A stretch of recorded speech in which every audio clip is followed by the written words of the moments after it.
De antemão, já peço perdão para os irmãos que estavam aqui na terça, porque é a mesma mensagem, mas Deus vai falar com vocês. Amém. Amém. Deus me deu algo novo aqui dentro. Tá na benção. Vocês vão ser abençoados também. Tava pouca gente, mas eu tentei pegar outra mensagem, mas no final Deus falou assim: não, repete. A outra não deu tempo de dar pronta aí, repete. Amém? Amém. 2 Crônicas 26, todos acharam? Amém. Todo o povo de Judá tomou Uzias, que era de 16 anos, e o constituiu rei em lugar de Amazias, seu pai. Ele edificou a Elate e a restituiu a Judá, depois que o rei descansou com seus pais. Uzias tinha 16 anos quando começou a reinar, e 52 anos reinou em Jerusalém. Era o nome de sua mãe, Jecolias de Jerusalém. Senhor, nós te glorificamos, bendizemos o teu nome, obrigado pela tua palavra, que ela venha em nossos corações, ó Pai, que ela passe por mim e saia também a tua palavra. Deus, em nome de Jesus, ajuda-nos a compreendê-la, a entendê-la, e que ela cumpra o que ela apraz, ó Pai, para a glória e louvor do teu nome. Amém. Amém. Amém. Nós vamos ver um pouco da história desse rei Uzias. A história dele é muito boa para a gente tirar lições e aprender. Mas antes eu quero voltar um pouquinho. Aqui o reino de Israel estava dividido. Eu quero voltar um pouquinho com vocês, sobre como quando o reino de Israel era unido, era um reino unido. Um pouquinho antes, houve uma batalha de Israel com os filisteus. Israel perdeu essa batalha. Se voltar para trás você vai ver. Israel perdeu a batalha contra os filisteus.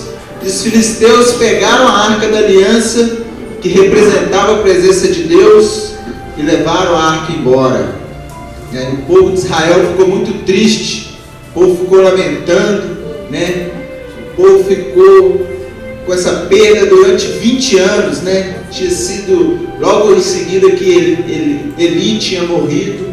Então o povo ficou 20 anos sem a arca da aliança, E o povo tinha feito o que era mal aos olhos do Senhor. O povo estava sendo idólatra com outros deuses, servindo a outros deuses e não aos Deus Todo-Poderoso, ao Senhor.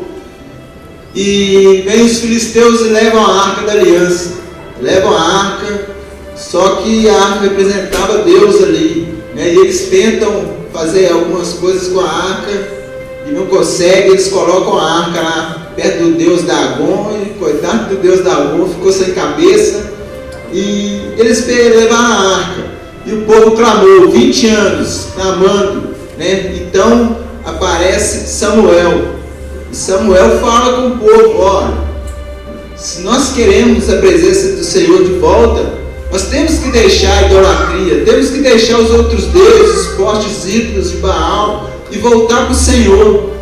E Samuel então ajunta o povo, ajunta todo o povo e começa a clamar ao Senhor, Começa a clamar, faz sacrifícios, faz jejum. Todo o povo fica em jejum e eles começam a clamar ao Senhor. Eles deixam de lado a idolatria, quebram os postes e começam a clamar ao Senhor. E os filisteus, vendo aquilo que o povo estava reunido junto no lugar, clamando, eles foram de novo atacar o povo de Israel. Então, quando eles chegam para atacar o povo de Israel, Samuel continua falando: continuam clamando, não parem de clamar, continuam orando, continuam. E quando os filisteus chegam perto, Deus envia um trovão lá que deixa eles aterrorizados. Eles ficam aterrorizados e o povo de Israel vence a guerra, vence essa batalha contra os filisteus. Então o povo vence a batalha, e Samuel começa a julgar o povo, Não tinha rei naquela época, e Samuel era um juiz ali, ele julgava todo o povo. Samuel foi julgando o povo, até que Samuel envelheceu também. Uma hora, não tem jeito. Samuel envelheceu, só que os filhos dele, Samuel tentou pôr os filhos dele no lugar. É engraçado que o mesmo que aconteceu com os filhos de Eli aconteceu também com os filhos de Samuel. Samuel colocou seus filhos no seu lugar para reinar o povo, para julgar o povo. Só que os filhos dele estavam começando a aceitar suborno, estavam começando a aceitar, né, coisas ali que desagradavam ao Senhor, né? Eles eram avarentos, diz a Bíblia, né? Apegado ao dinheiro. Então, se eles fossem julgar e o cara dava uns 50 a mais ali de lado, ele ganhava a causa, né? Parecendo um país aí que eu conheço. Então, os filhos de Samuel não estavam reto perante o Senhor, eles não estavam fazendo a balança justa, o julgamento justo do Senhor. E o próprio povo, interessante isso que eu achei interessante, o próprio povo foi lá falar com Samuel, ó, seus filhos estão errados aí, eles não estão fazendo como o Senhor ordenou, como você fez, né? Eles são desonestos, né? E o povo fala com Samuel, né? E Samuel pensa, vai orar ao Senhor, e o povo então pede um rei. Ah não, chega, nós queremos agora um rei. Queremos um rei como as nações têm. Queremos um rei igual a todas as nações, né? Então o povo israelita pede um rei, né? E Deus atende. Samuel ora ao Senhor e tá bom, vamos atender, vamos dar um rei a ele. Então Israel se torna uma monarquia, né? Um rei. E o primeiro rei de Israel foi Saul. Saul foi o primeiro rei de Israel. Reinou 40 anos. Né? O segundo rei foi Davi. Davi também reinou 40 anos. E o terceiro rei de Israel foi Salomão, que também reinou 40 anos. Então, nesses 120 anos, Israel era um reino unido, era um povo, uma nação unida, né? Não tinha um rei em cada tribo, um profeta, um que julgava por tribo, não. Ele era uma nação. Durante esses 40 anos, um rei só reinava. Ele era um país monárquico, né? Monárquico, isso mesmo. Depois minha esposa me corrige, eu gosto de corrigir, né, as palavras. Então eles tinham um rei, né? O reino era unido. Ficou 120 anos, 40 anos cada um. Depois que Salomão morre, né? Salomão volta à idolatria, volta a servir outros deuses por causa das suas mulheres, né? O reino se divide. Salomão morre, o rei de Israel se divide, né? Se torna em reino do sul ou o reino de Judá, que reinava Roboão, né? E era 2 tribos faziam parte desse reino, e reino do norte ou o reino de Israel, que foi primeiro governado por Jeroboão, né? E as outras 10 tribos faziam parte deste reino. Então, quando vemos aqui, né, Uzias, depois do reino dividido, veio, né, os profetas, veio Eliseu, veio Elias, né? Elias veio, depois veio Eliseu, sucessor de Elias. Eu estava até falando com o pessoal que Deus está me falando muito nessa área de discípulos, de formação, né? E eu fiquei pensando, poxa, Elias teve Eliseu que o seguiu, né?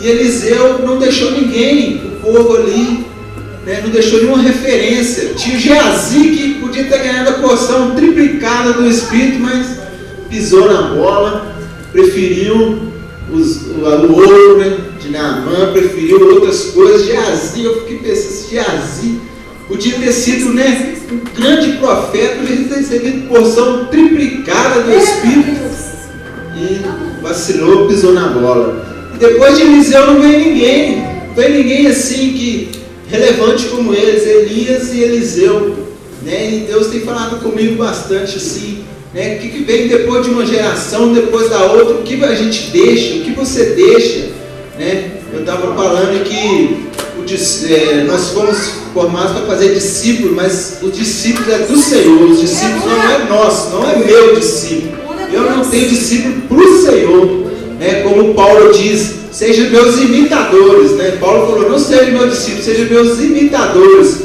porque eu imito a Cristo, vocês vão imitar também, vocês vão se tornar discípulos de Cristo, assim como eu sou, né? E eu fico pensando nessas coisas assim.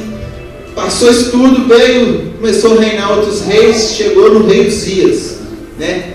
Falar um pouquinho do pai dele, que chamava Amazias. Seu pai começou também no reinado fazendo o que era bom aos olhos do Senhor, né? Só não destruiu os postes ídolos da idolatria, mas começou o seu reinado bem, fazendo a vontade do Senhor. Mas no final da caminhada ele, né, se desviou do Senhor. Interessante que quando o profeta fala com ele, ele fala: não, eu sei que eu estou fazendo o que o Senhor não quer, que o Senhor não deseja, eu sei que eu estou fazendo o que é mal aos olhos do Senhor, mas eu vou fazer. Pelo menos ele foi sincero, né? Daniel falou um negócio de sinceridade hoje. Ele foi sincero: não, eu vou fazer o que eu quero fazer. Então ele se desvia do caminho do Senhor. O povo de Israel, da tribo que estava com as 10 tribos de Israel, ele não era de Judá, ele era rei de Judá. Quando ele se desvia do Senhor, o povo de Israel, que era a nação do norte, vai e vê que ele se desviou do Senhor e o mata, persegue ele, o mata e o sepulta onde os reis eram sepultados, os descendentes de Davi. Então chega Uzias, o versículo 3, versículo 2, começa: ele edificou Elate e restituiu a Judá, depois que o rei descansou com seus pais. Olha, Uzias com 16 anos, ele já tinha uma noção, né, política, uma noção do que era ser rei, e ele restitui uma cidade, né? Diz que essa cidade era como um porto ali, era uma cidade principal ali para eles, que tinha fonte de renda ali naquela cidade. Então, a primeira coisa, ele restituiu a cidade, né? Uzias com 16 anos, mano. Pensa para você ver, 16 anos, um adolescente, né? Com essa visão, ele restituiu uma cidade. Ele não era um adolescente revoltado. Mesmo depois da morte do seu pai, ele poderia ter desculpas, ter falado: eles mataram meu pai, eles fizeram aquilo, mas não. Como um adolescente, ele sabia o que era um rei, sabia como um rei tinha que se conduzir, né? Nossos adolescentes de hoje em dia, de 16 anos, misericórdia, né? Menos os nossos aqui, tá beleza. Mas é verdade, irmão, os adolescentes hoje não tem noção do que é uma política, não tem noção do que o mundo está passando. É só diversão, é só dançar, é só sair, é só curtir, né? É só celular, videogame, né? Nossos adolescentes estão meio sem noção. E eu vejo Uzias aqui com 16 anos e essa mentalidade longe, essa mentalidade, né, de um rei já, de um rei formado, né? Ele não era rebelde, ele não era ignorante, não era grosso, né? Ele era um rei, ele não era respondão aos pais, né? Ele obedecia seus pais, né? O rei Uzias aqui com 16 anos. Versículo 4, vamos ler o versículo 4, vamos acompanhando de verso a verso, não feche sua Bíblia. Ele fez o que era reto perante o Senhor, segundo tudo o que fizera Amazias, seu pai. Olha, ele seguiu os passos do pai. Ele fez o que era reto ao Senhor. Um adolescente com 16 anos fez o que era reto ao Senhor, seguiu os passos do pai. Tinha nos pais um referencial. Nós que somos pais, quando eu falo pais, mãe inclui também. Nós temos que ser um referencial para os nossos filhos hoje em dia, neste mundo, né? Você que é responsável por alguém, é um tio, é uma avó, é uma tia, né? Você tem que ser um referencial para o seu neto, para o seu sobrinho, né? Para alguém que você ali toma conta, né? Nós temos que ser um referencial, irmão, nessa sociedade, né, caída. Nós temos que ser referencial. Como cristão, nós temos que ser referencial, né? Como cidadão, nós temos que ser referencial. Como trabalhadores, seja referencial, né? Cumpre o que o Senhor, faça segundo o que o Senhor nos pede, né? Porque o Senhor não nos pede algo ruim para desobedecer, não, pelo contrário, ele fala, respeite as autoridades, né? Então Uzias segue seu pai, segue o conselho do seu pai, apesar do pai ter no final caído em desonra, mas ele viu que no início, quando o pai estava seguindo os passos do Senhor, seguindo aquilo que o Senhor preparou, ele estava indo bem. Então Uzias seguiu os passos do pai, seguiu, fez o que era reto perante o Senhor. Versículo 5: propôs buscar a Deus nos dias de Zacarias, que era sábio na visão de Deus. Nos dias em que buscou o Senhor, Deus o fez prosperar. Olha, propôs em buscar a Deus. Ele quis buscar a Deus. Ninguém falou para ele, você tem que buscar. Ele quis, eu quero, eu vou propor no meu coração buscar o Senhor, porque sem o Senhor nós não somos nada. Ele é tudo em nossas vidas. Ele propôs, olha que interessante, ele quis, eu quero, eu vou buscar o Senhor. Eu vou deixar de fazer outras coisas para buscar o Senhor, buscar o que o Senhor tem para mim, o que o Senhor quer me falar, como Ele quer me usar, onde, né? Temos que buscar o Senhor. Olha, com 16 anos, ele quis, ele propôs em buscar a Deus. Manifesta uma fome e sede de Deus, fome e sede da palavra do Senhor, né? Fica uma reflexão para a gente hoje. Será que nós temos essa fome, temos essa sede? Ou nós, não, buscar a Deus, começa a genealogia, já não vou estudar, não, isso aqui já não é para mim, né? Temos que buscar o nosso Senhor, temos que conhecer a Deus, né? Como que nós conhecemos ao nosso Senhor? Através da palavra dele, né? Através da revelação especial.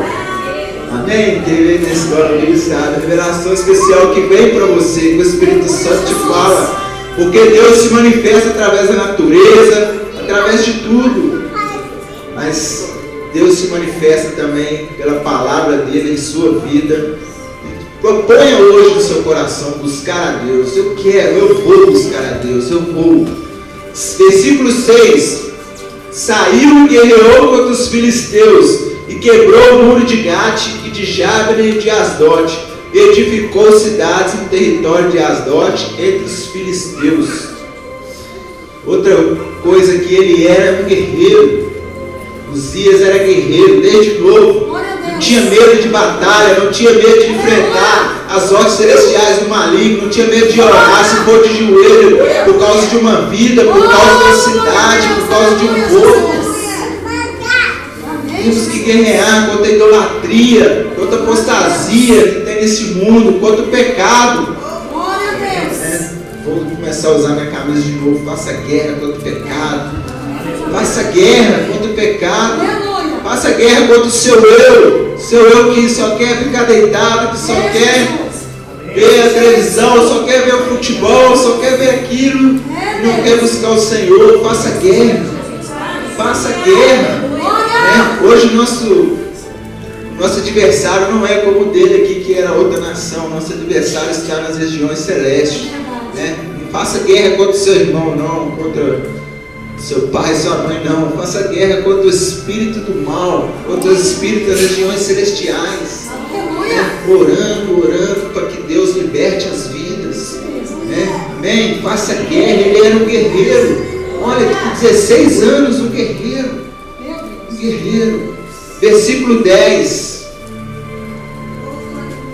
Glória a Deus. Também edificou torres no deserto, cavou muitas cisternas, porque tinha muito gado, tanto nos vales como nas campinas. Tinha lavradores, vinhateiros nos montes e nos campos férteis, porque era amigo da agricultura.